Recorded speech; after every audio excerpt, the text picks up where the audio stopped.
Welcome to Brain Info Live, for everyone in the brain health community. Brain Info Live is about hope, health, support, education, and you.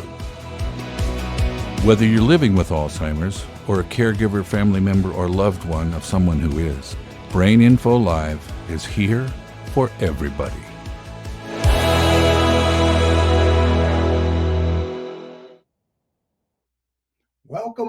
Welcome, everybody. Welcome. I'm Mike Kincade, your host. I'm the Director of Diversity Outreach Recruitment at the Massachusetts Alzheimer's Disease Research Center. And this is our 15th episode of Brain Info Live. 15 episodes.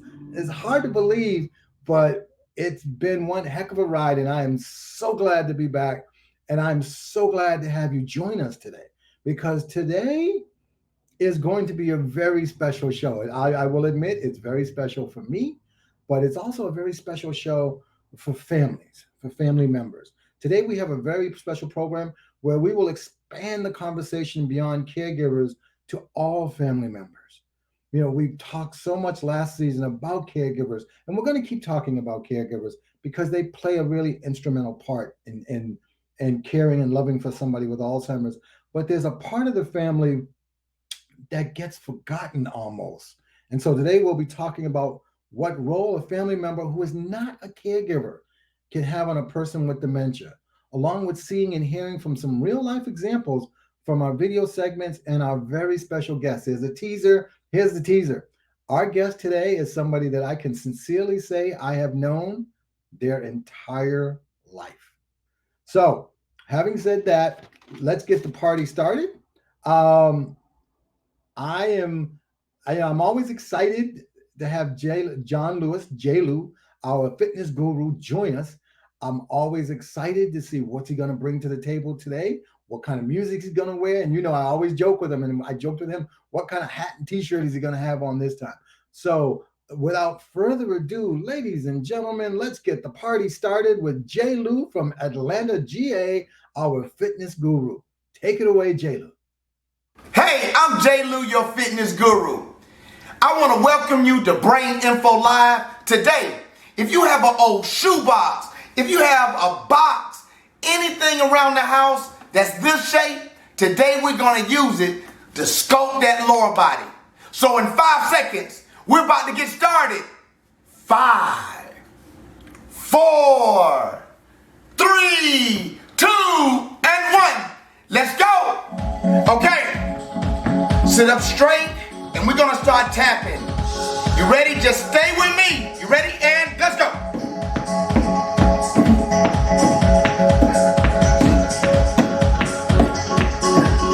Let's go. 2, 5, 6, 7, 8, 9, 10. All right. Now we're gonna cross over, and come back. Here we go. Let's go.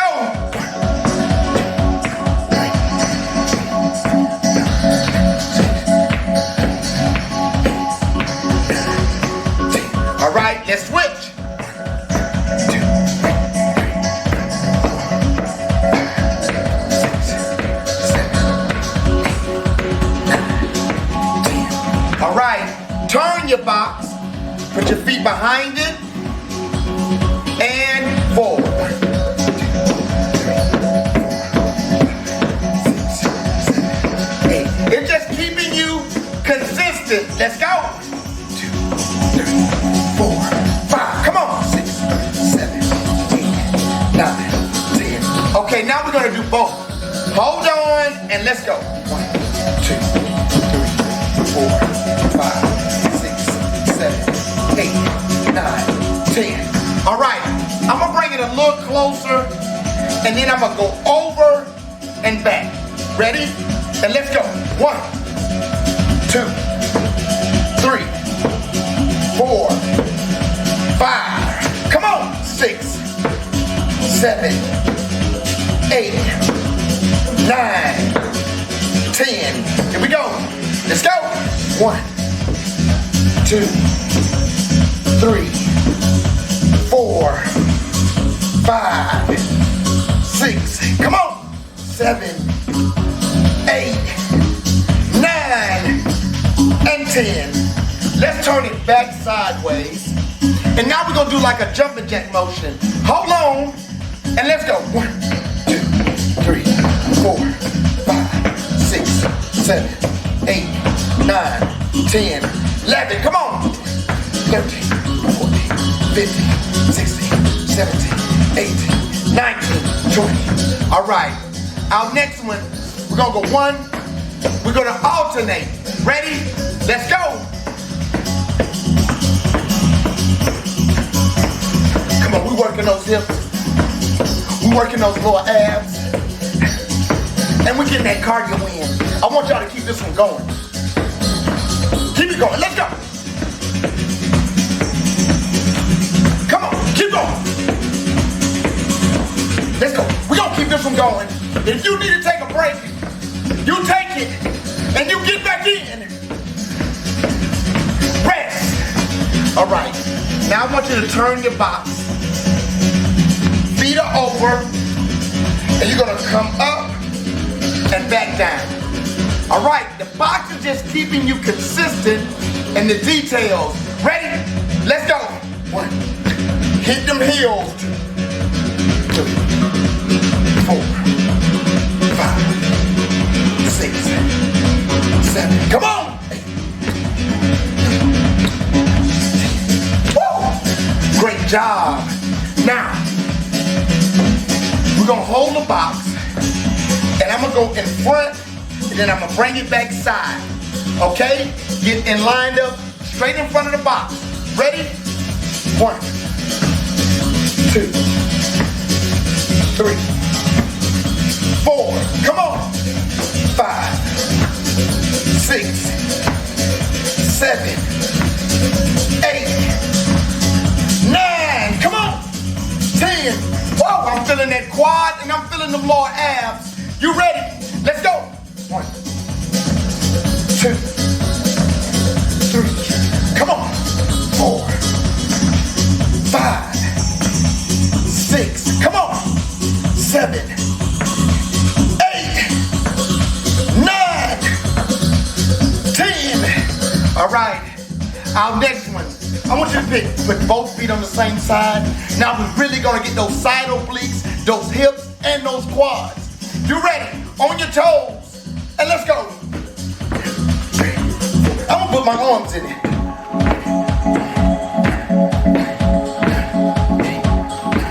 Then keep it going.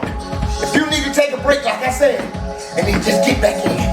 Wow! I'm really working those abs, because I'm about to get summer fine. I'm about to get summer ready. You ready? And stop. Woo!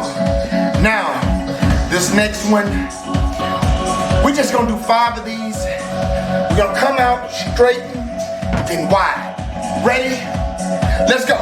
1, 2, 3.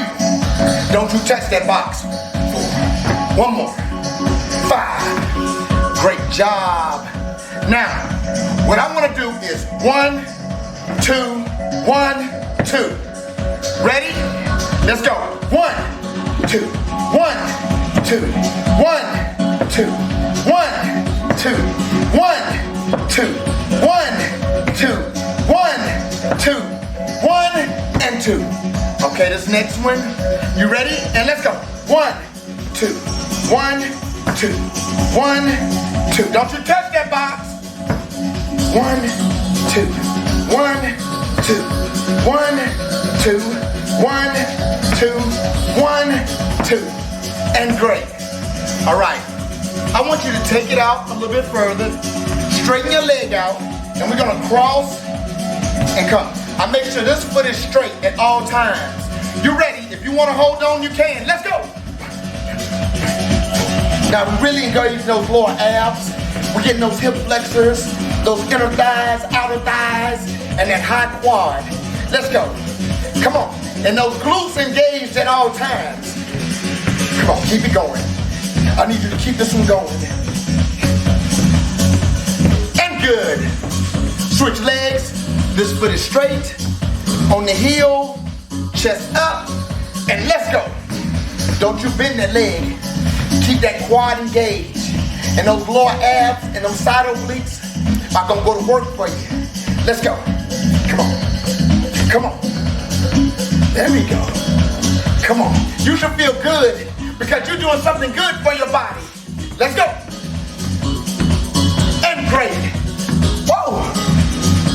That was sort of a tough workout, but it was really working on the details and working those lower abs and toning those quads and hips and side obliques. I'm J. Lou, your fitness guru, and see you later. Bye. See you later. Bye. Oh man, you know we got to bring John back on again. If those of us who've been with us for 15 episodes know, we did one show where we brought him on and as a guest because I just recently saw an article and a news report, I might add, that walking helps. May be able to help prevent Alzheimer's, doing so many steps a day. And so we definitely should have John on to talk about exercise and also probably see if we can find the folks who did the study or someone who knows about the study so we can hear about that. As somebody who walks daily, that's nice to know. So let's go to, we got the video segment today. Today is all about family. The sister says song, "We are family," has been in my head all since we started planning the show.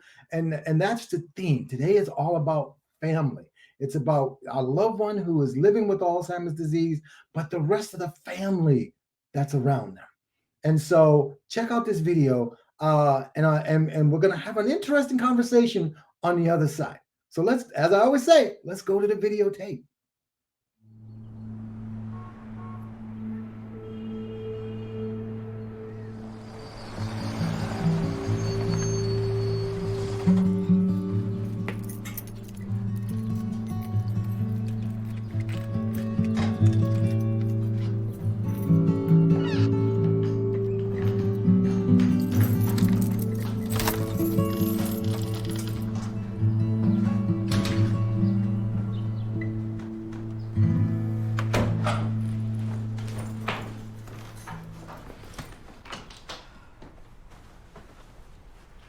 Hello?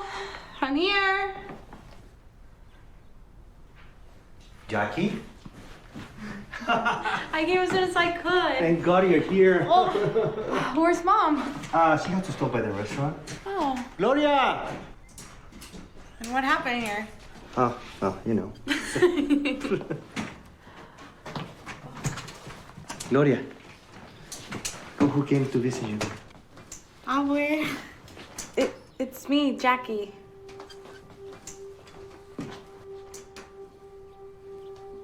How are you feeling?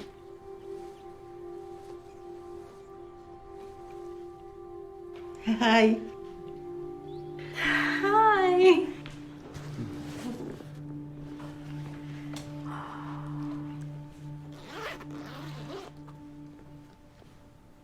School's been crazy busy, but Sergio's hours are worse. We barely see each other with our schedules. I am learning to code. I love it. I can land a great job out of school.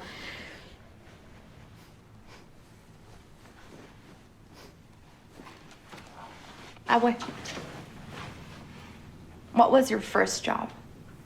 Job? I worked in a dulceria. I met Nolo there. You mean Abuelito Manolo? We were very young. How come I didn't know that?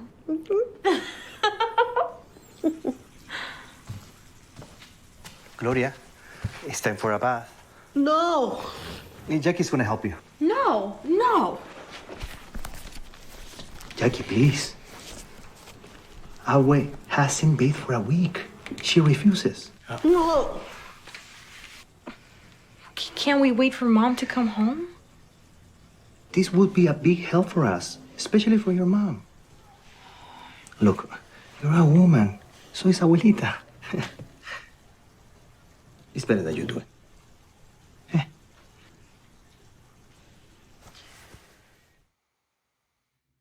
Wow. I mean that, that scene. There's one part of that scene that jumped out at me, and every time I've watched it, I can't help but remember it. And it's the scene where she talks about her grandmother's first love, and you can see the grandmother just brightens up. And the reason why I say that it's important is because what I've shared with so many families over the years is find out everything you can about the elder, your loved one who's living with dementia. Find out about their childhood. Find out about their first pet if they had one, their favorite teacher, whether it's elementary school or high school, their first love. Find out about all of those things that when you were kids and grown folks were in the kitchen talking and you went in there to be nosy and they said, get out of here. This is not for you to hear. Now you get to find out all that stuff because that's what you're going to be talking about. And you'll see how she came alive in that clip. That's the same thing. That just touches me so much. So I'm going to embarrass my next guest. My next guest. Um, a few years ago, I was having a conversation with a group of young coworkers, and one of them asked me a question. They said, "Mike, what's the best thing about getting old?" And and first of all, is acknowledging the fact that you've gotten old. But I was thinking about that, and I said the coolest thing for me is watching my kids become amazing adults and just being able to see their dreams come true. So, having said that, as I said, uh, my next guest is somebody that I have had the opportunity of getting to know her since the day she entered this world. It is my daughter, Katrina Kincade, and I'm going to read her bio. I'm going to stay on script on this one, kind of. um, Katrina Kincade is a general assignment reporter for the CBS affiliate WBZ TV here in Boston. She joined WBZ in April 2022 on Marathon Monday, I might admit, was her first live broadcast. After working as a reporter and fill-in anchor at 22 News in Western Massachusetts. In Western Mass, she covered a variety of topics with a focus on diversity and community stories. Her reporting on birthday parties during the pandemic earned her a Massachusetts Broadcasters Association award. Hey! So, born and raised Bostonian, Katrina is excited to be back home and report in the community she grew up in. In her free time, she volunteers with Special Olympics and is a title holder for the Miss America organization. She is Miss Massachusetts. We're going to Miss America, everyone, in December.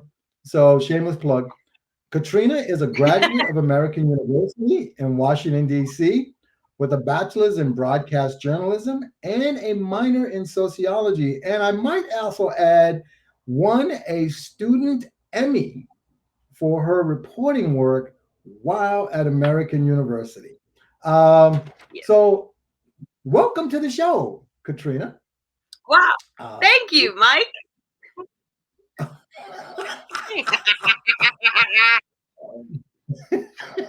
You've been waiting. I'm not going to say how many years for that one, but I'm gonna give it to you. I'm gonna give it to you. So now that I've embarrassed you with your bio, tell us a little bit more Right. about yourself. Why journalism? Why journalism? Yeah. Well, thank you for getting me this cat first, because she also would like to join in our discussion. Journalism, really, because I always watched the news growing up. I feel like we were a family that had the evening news on, and I remember watching it. And then also growing up, you had the TV show that you had. And being in that space, I just remember the first time where you were like, don't cut the monitors. She's going to see herself and she's going to love it. And then she won't know what to do. And pretty much what I didn't know what to do and what I've done now is become a news reporter so I could see myself. But also because I love community stories. I love talking to people and using the skills I have and the platform that I have to tell other people's stories. Well, since you did mention the old TV show, we should mention that your first appearance was at age 7 discussing books for how to talk to kids about dementia. Yeah. And Yeah, so really. Go ahead. No, I was just saying, yeah, it's been a while that I've been talking about this. I need you to Daisy's just trying to get in on this too. Um, so the other thing, so I guess I have witnessed your journey, but today's get. show, as you know, is about how dementia impacts the family. Yeah. So let's talk a little bit. Tell us a little bit about your experience with dementia. So my experience with dementia has been both my grandmothers had it or slash had it. My mom's mother had it and then died subsequently from complications due to it and other health related problems. My current grandmother who is alive, your mom, has dementia, and also my great grandmother on your side had dementia. So it is in the family, my life, it is inescapable. And then obviously growing up with somebody who worked in the field, I've just been able to learn about it and know about it for a really long time. So I feel like it's just a topic that has been very important to my life. Hmm. So you mentioned grandma and Nana Sadie and and mom Nana having this disease. Do you uh, statistically, African Americans are more likely to get Alzheimer's, 2% more likely to not get Alzheimer's than our white counterparts, and Black women are more likely to get it than Black men because you outlive us. Uh, so do you find yourself, having seen this in your family tree, and really not being able to go beyond my grandmother, your great grandmother, Mhm. and Nana Sadie, because the reality is that other Black women in our family didn't really live long enough that if they Right. had it, it didn't manifest. So I guess that's a long question, a long way to ask a question. Do you yourself, as a 20-something-year-old, because I'm not going to out you, do you find yourself um, wondering about this? Yeah. I wonder about it a lot. I think I've wondered about it less in the past few years, but I wondered about if I was going to get Alzheimer's and dementia since I was in my teenage years. It's been something that I remember looking up like, "Oh, I heard if you eat blueberries, like it'll help or this thing." And because it really is something that in full truth has been something that has scared me since I was younger. And I've been wanting to find out more because I am so high risk, not just because Black women are the highest risk group, but because it runs in the family so prevalently that it's been something that has concerned me for years and something that I've been so interested in figuring out how I can make it not happen because statistically it's likely. So I want to go backwards. As I Mhm. mentioned with the videotape that we saw, that scene, and the part that jumped out at me was talking about the old boyfriend. Yeah. And you never got a chance to to get to know my grandmother, No. but I remember something very similar, a Hmm. situation where uh, I found out about my grandmother's childhood, youth, teenage, young years, where the woman that I had grown up knowing my whole life changed. She became very Mm, outgoing and personable. And then I found out from yeah. talking to mom and my aunts and uncles that that's what she was like. As one person put it, my grandmother was a Southern debutante, which I couldn't imagine. But getting to learn that and asking questions about, asking of her, what was it like singing in the choir? What was it like playing the organ for the Right. church? You know, things I found out to talk to her about. So I guess my question to you is, what part of the video might have resonated that you looked at and said, "Oh, I've seen that." I would say the part that I saw and resonated the most, honestly, was the part where they were talking about bathing their grandmother Mm, and the struggle that that can be because of the fact that I have seen that a lot of people in their older years, but also in their dementia journey, start to take care of themselves less And I think that that's something that I have seen. I've seen when Nana Sadie was getting more care taken for her. I've seen the process of us getting more care for Nana. I think that that's the part that resonated with me the most, is being someone who has watched someone you've looked up to and grown up with for your whole life since you were a child kind of develop in a way that's not necessarily regression yet, especially at that stage of dementia, but in a way where you watch that person need more help that you didn't ever think that you would see. And I think that that is the part that resonated the most with me because I actively have seen it. So, tell me what you thought. And now, the granddaughter, were you as surprised as I was at her pushback? Of like, whoa, I whoa, was. whoa. I was surprised at her pushback. I mean, there's two sides of it. I think that I was surprised initially because your initial reaction to seeing that is like, oh my God, why wouldn't you want to help your grandmother out? You know, she needs a bath. But then thinking about it emotionally and what toll that could have, it's like what I just said. You know, you have to accept that you have to give your grandparent a bath. You have to help them bathe.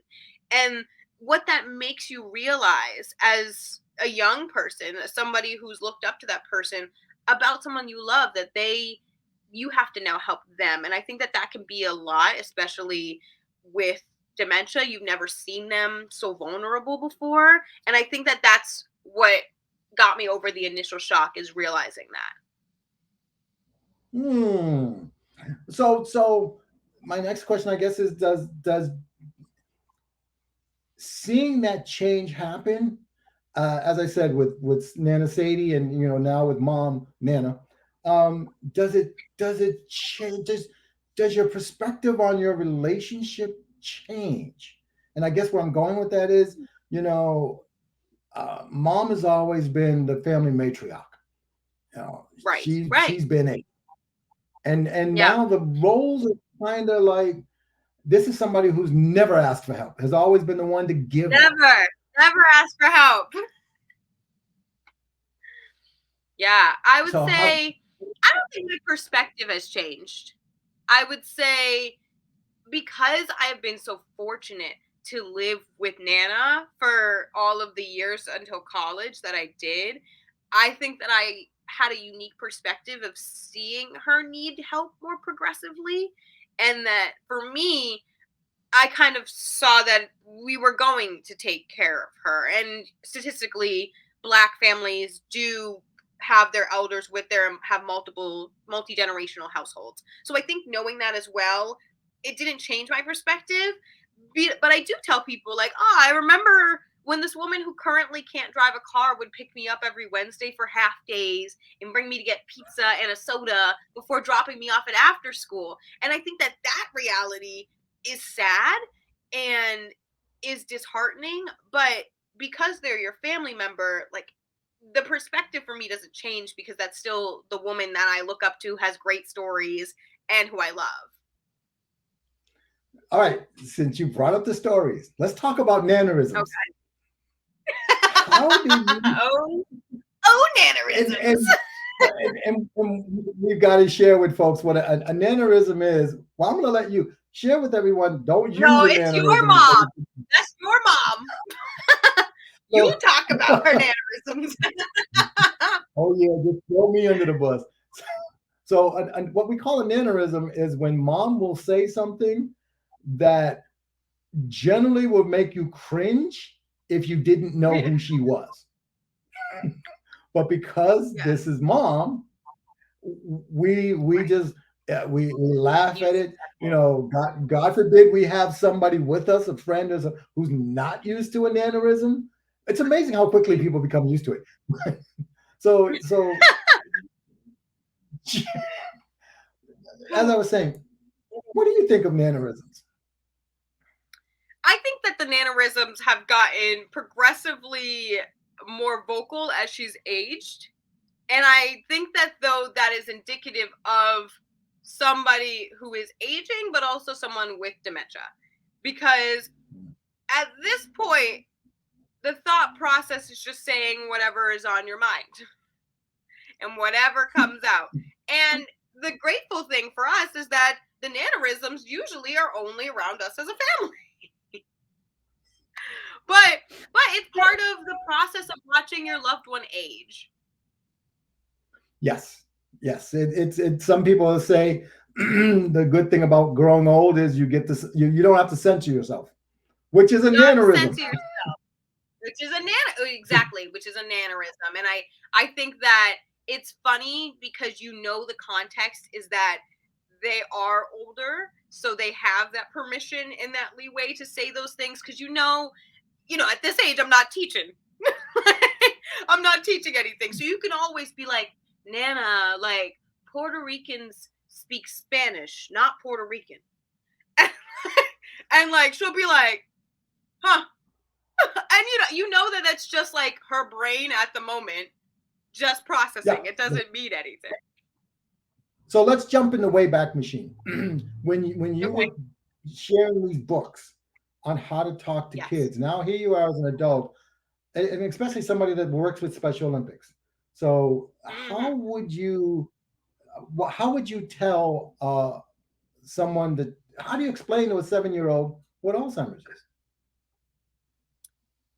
From my perspective of how I would explain to a 7-year-old what Alzheimer's is, I would just say, I think that kids also, to preface this, are a lot smarter than we give them credit for. I think youth have very developed brains, especially this day and age. I think we're much more willing to discuss harder topics with children in ways that they can understand in their brains. And so to me, the way that I would explain it is truly just to be like grandma or grandpa will have times where they don't remember things. And that can be sometimes a process of getting older, but not for everyone, but for some people. And what you're going to see is that sometimes grandma may forget something. And that doesn't mean, though, that your grandma, your grandpa forgets that they love you or will forget that they take care of you or have love for you. But that does mean that you're going to watch them forget things over time and that we still love them no matter how much they remember. I love that. I see that goes with my theme that love will always remember. Yeah. I'm going to put you on the spot. Share, if you would share with folks. There's a particular story that you share about someone wondering whether or not their elder remembers who they are. I think I think it was a daughter and a father type of thing. Yes. Yeah. So I saw this video that really resonated with me. That was a daughter with her father who has Alzheimer's, and she was asking him, "Do you know who I am?" And the father looked at her very point blank and was like, "No, I don't know who you are, but I can feel that I love you. I can feel that you're somebody who I have a connection to." And he was like, "I'm so sorry that I don't know what your name is or what your relation is to me, but I can tell you that I love you. And I can tell you that we are connected in some way that I'm not connected to other people." And that's kind of what I'm talking about when you're explaining it to kids, of being like, this person loves you. They do. But they might not remember your name or how you're related to them. But I think the importance of that story is that they know that there's a connection there.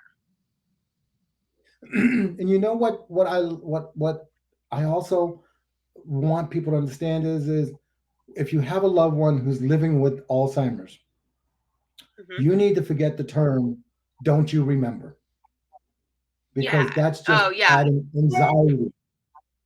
Yeah, you can't say because that they don't to remember. them. You can ask them if they remember something. Yeah, right. And the other thing that I find interesting is you got to get used to the fact that they will remember something and forget other things. And so Katrina, before we run out of time, I want to ask a little question. So, being exposed to the world of dementia as you did as a very young child, hanging out with me, how did that work with your awareness of mental health in general?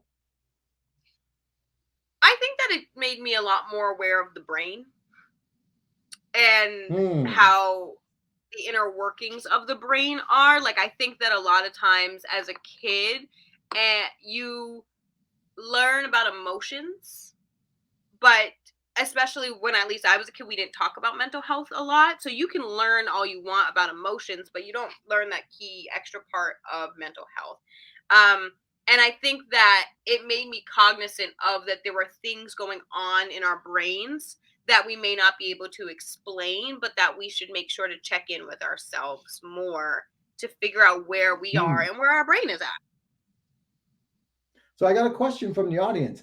Did it make you comfortable with taking care of your mental health?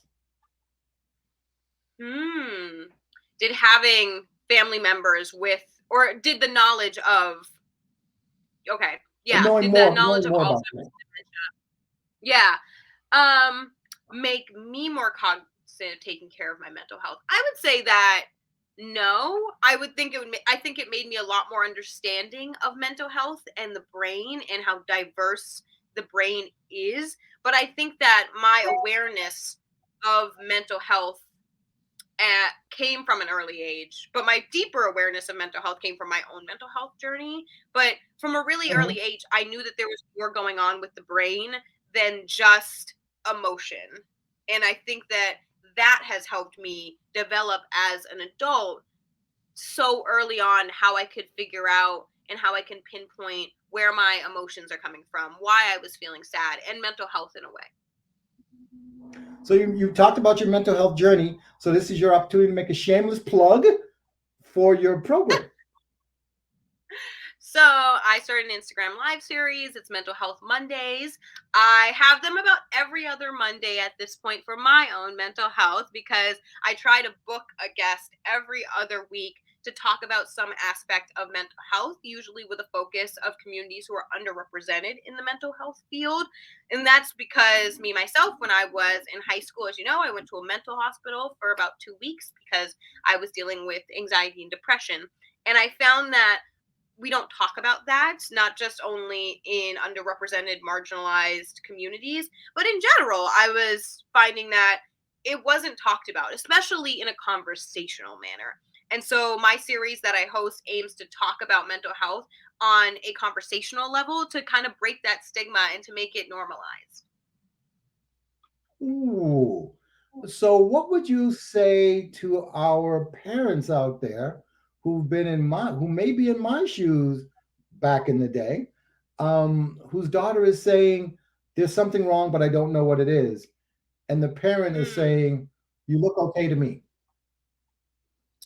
Yeah, I would say a barrier that we get into a lot with youth mental health is believing our youth and believing in the fact that they know their emotions and that they know their bodies and they know their brains. As I tend to see a lot of times when I was growing up with just adults in general, not you, but when a lot of times I see that youth and teens will say something that's happening in their life, and an adult will sometimes negate that with something that could potentially be worse. At the moment, we have to realize that youth, teenagers, that is the worst thing that they are possibly going through in their life, whether that be a breakup, whether that be not getting a good test score. If someone is coming to you, and the perfect example I'll use is, let's say, a teenage breakup, and they are distraught, they are devastated, and you say, well, wait till you get to college if you want to see something that actually is hard. Like, you think this breakup is hard? Wait till college. Like, that is at that moment then negating that teenager, that person's feelings and their mental health and what that's going through. To them, it makes them feel like they're not important and that struggle is not important. But that doesn't mean that issue will go away in their own head. Right. It just means it sets that tone in their brain that people don't care. Mm. I want to circle back to Alzheimer's real quick because we touched on the conversation about you being a young Black woman who's had Alzheimer's in her family from other generations of Black women. If you could participate in research because you're in your mid-20s, tell me your impression of research, Alzheimer's research. I think Alzheimer's research is where we're going to get within the future of hopefully curing Alzheimer's. As somebody who's in my mid-20s, I would absolutely, I've been begging to be in some research study since I was at least 20, because I really believe if we're going to cure Alzheimer's, if we're going to figure out where it starts and where to stop it, it's going to be with a young person who has it in their family, who has it generationally, so we can really look at their brain and say, okay, we know you have 2 generations, both sides of the family. What does that look like right now in the brain? And let's study you over time to see if your brain is changing so that we can really stop whatever's happening before you get to the point of where you do have dementia and where you are having those symptoms. And I think we're doing great research right now, and there's been amazing breakthroughs. But I think that research also primarily, we can expand research so much. So if we can, why wouldn't we? So, and this is my soapbox. I have been saying for the longest time that we need to educate the adult children of elders to understand more about why it's important for their elders to get in research. You know, their parents, their grandparents. So Right. so I'm going to put you on the spot. Let's get in the way. Let's jump in the future machine. It's 15 years from now, and I'm showing symptoms. How would you approach me as my daughter who has seen me change? Okay, well, obviously you're a special case because you work in this, so you have no option.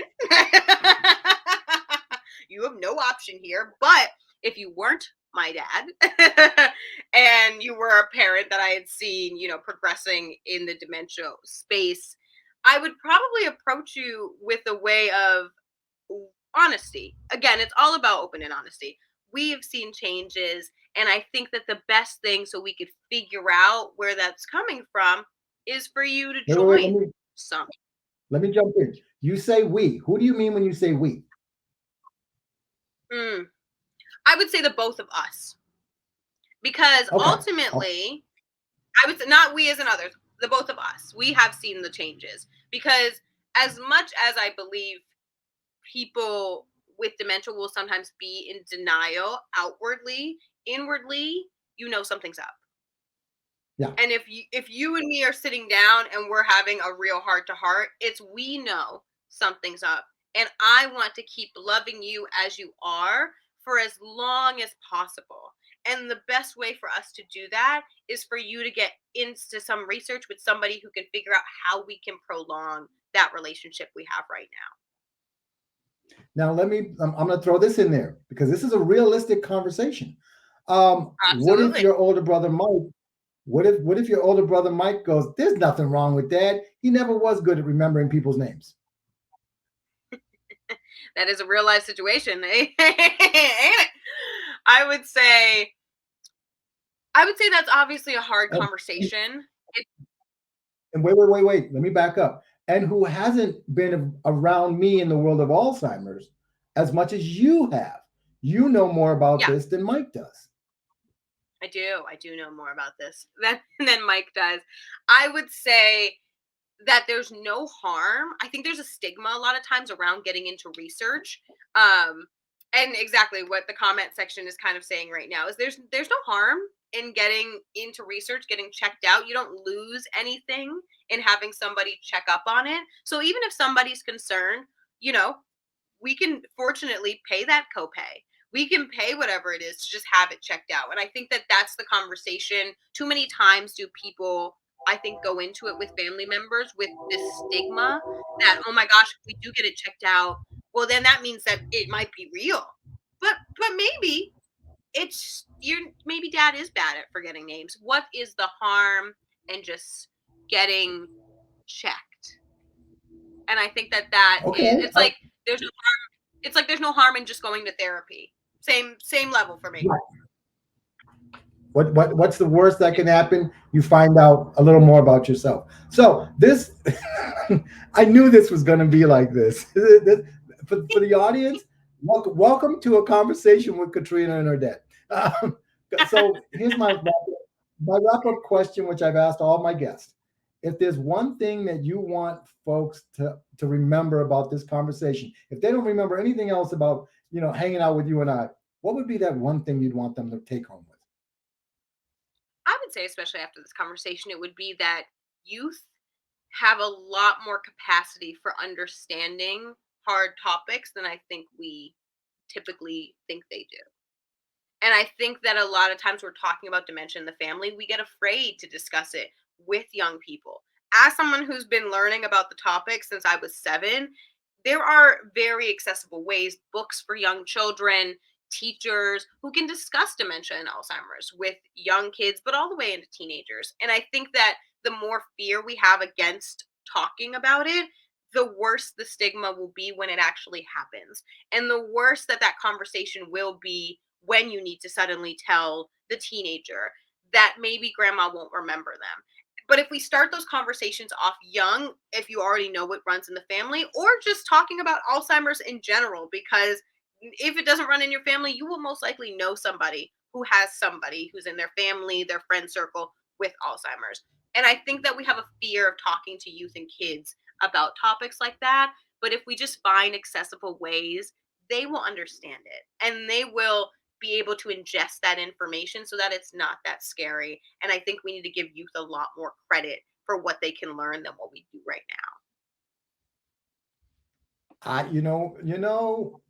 It's almost as if I had scripted that.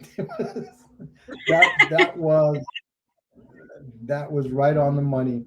Um, I'm gonna say thank you for hanging out with us today. And now. Thank you. also, I want to make another shameless plug for everyone to tune in for the Miss America broadcast. I believe it's going to be in December. I It's believe going to it's be going in to be at the December. Mohegan Sun. Yeah. Oh, yeah. I'm putting it out there. I'm putting it out there because, like I said, we're going to Miss America. um, Yes. and so that everybody knows that Miss Massachusetts is more than just a pretty face.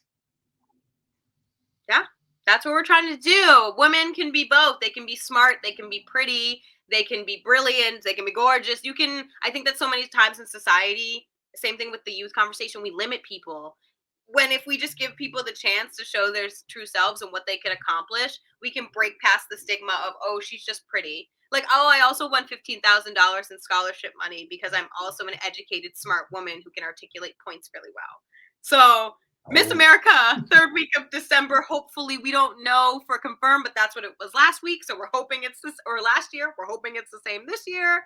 But obviously, we will tell everyone when we actually get a date. and of course, I'm going to share it with the audience. All right. Thanks for hanging out with us. I'll talk to you soon. Bye bye. Bye. Okay. Okay. We have a poll, as we always do. We've got ourselves a poll. So Alexa, let's throw the poll up and see what we can do. I'm curious. So is this? Oh, this is the easy poll. It's a true or false. You should not disclose a dementia diagnosis or have conversations about dementia with young children. True or false? While everyone is trying to decide which one, I'm going to share a quick story with you. Years ago, I had the opportunity to hang out with a early Alzheimer's support group, and one of the members shared this story, which broke my heart. He remembered this. This is how much it impacted him emotionally. He was at home. His son had brought his grandson over to visit him, and the grandson had come running into the room to greet his grandfather, and he heard his son say to him, now I should tell you, the only medical ailment that this gentleman had was he had Alzheimer's. But he heard his son call to his grandson and say, leave grandpa alone. You know he's sick. And that broke his heart. And the reason why was, and I asked him, you know, why did that hurt so much? And he said, he was a retired architect. He said, Mike, I have designed buildings all over the world. I have traveled to places no one in my family had even known existed before I went there. I have done so much, and I have loved my children since the day they were born, as I have said many times publicly. And to hear my son tell my grandson to leave me alone because I was sick. And he did the quotation marks. He said, having Alzheimer's, we're more than just this disease. And just because we have Alzheimer's, and that's the other thing is he knew he had it. Just because we have Alzheimer's doesn't mean our life stops. And we gave each other a hug. And I told him, you know what? You're right. You're bigger than this damn disease. And hopefully your son will learn that too. Today is about family. And we have got to remember that they're still our loved ones. And to just simply say they're sick, you're discounting more than who they are. So let's see how we're doing on our poll. It was a true or false question. Should you not, and this is kind of tricky, should you not disclose a dementia diagnosis or have conversations about dementia with young children? See, you guys, you never cease to amaze me. 100% of you said false. As you heard from our conversation with Katrina, talk to the babies, talk to your children. Let them know that grandpa and grandma have Alzheimer's doesn't define who they are. I've said this before. I'm going to keep saying it. I work in this business to help come up with a cure. Not if I get this, not for myself, not for my mother, but for my grandson. Because when the time comes that I need to sit down and tell him about the amazing things that his grandmother and his great grandmother and his great great grandmother have done in life, the one thing I don't want to have to tell them is what my daughter understands, is that these amazing women had Alzheimer's, because Alzheimer's doesn't define who they are and what they've done. Now, let's go to some resources, and then I'm going to give you my closing comments, and then we'll roll out of here. So, national resources from the Alzheimer's Association, resolving family conflicts. Yeah, I asked that question of Katrina deliberately. How would she deal with a confrontation between, my first son, her older brother, and herself if I came down with dementia and they had it to talk and they disagreed? So, Alexa, throw it back up there. I'm going to keep babbling as we're rolling. Resolving family conflict, because God knows we want everybody to be on the same page. How to talk about dementia with young children and young people from the Alzheimer's Society. You could probably find out what books you can get on how to talk to children there also. Sharing Alzheimer's diagnosis. Tips for caregivers from the Mayo Clinic in Rochester, Minnesota. This is important. It's not as easy as folks think it is. From the Boston area, Madrick, Massachusetts Alzheimer's Disease Research Center. That's my home. We've got the roadmap to dementia diagnosis. It's an amazing material. We also do this in workshops around the state, teaching people on how to get a diagnosis and what to do after you've got a diagnosis. So that's some resources. I believe we might have some more. If not, I'm going to wrap up. And my wrap-up commentary is,